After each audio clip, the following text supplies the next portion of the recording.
if you're anything like me, you've probably wondered how BlackRock got to own everything.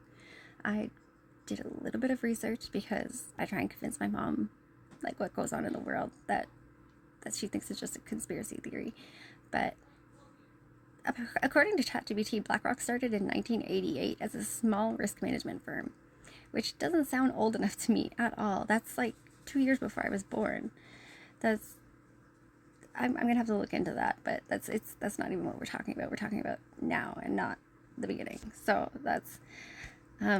they control $10 trillion in assets. $10 trillion, making it the most powerful financial force on earth.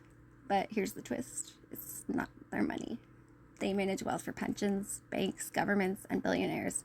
And with that power, they've gained influence in nearly every major industry: hospitals, schools, banks, pharmaceuticals, tech, and entertainment. They don't need to own everything outright, because if you own enough stock in the biggest companies, you can steer the ship from behind the scenes. When BlackRock and its close partners like Vanguard and State Street hold major shares in publishing companies, digital platforms, and Hollywood studios, they don't just influence what gets produced, they influence what gets erased. Just like how you can't patent sunlight, so they sold you vitamin D pills. You can't patent knowledge, so they rewrote the textbooks. You can't patent critical thinking, so they replaced it with standardized testing.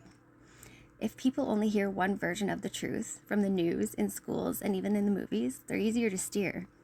Natural healing is ancient, affordable, and effective, but you can't slap a price tag on a plant. So pharmaceutical companies, propped up by massive asset managers, started patenting lab-made versions of what nature already provides. You can't patent ginger, so they made anti-nausea drugs.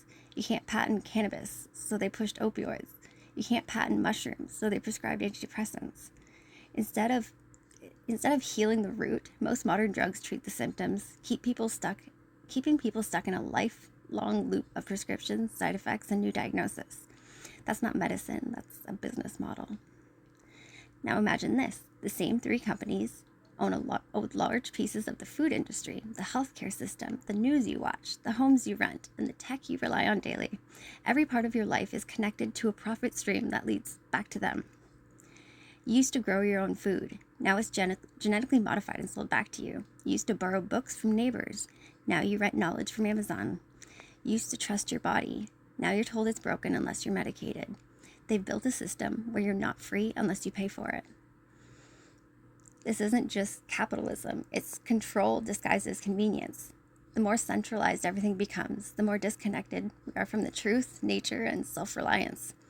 If they can control what you eat, what you learn, how you heal, and what you believe, they control you.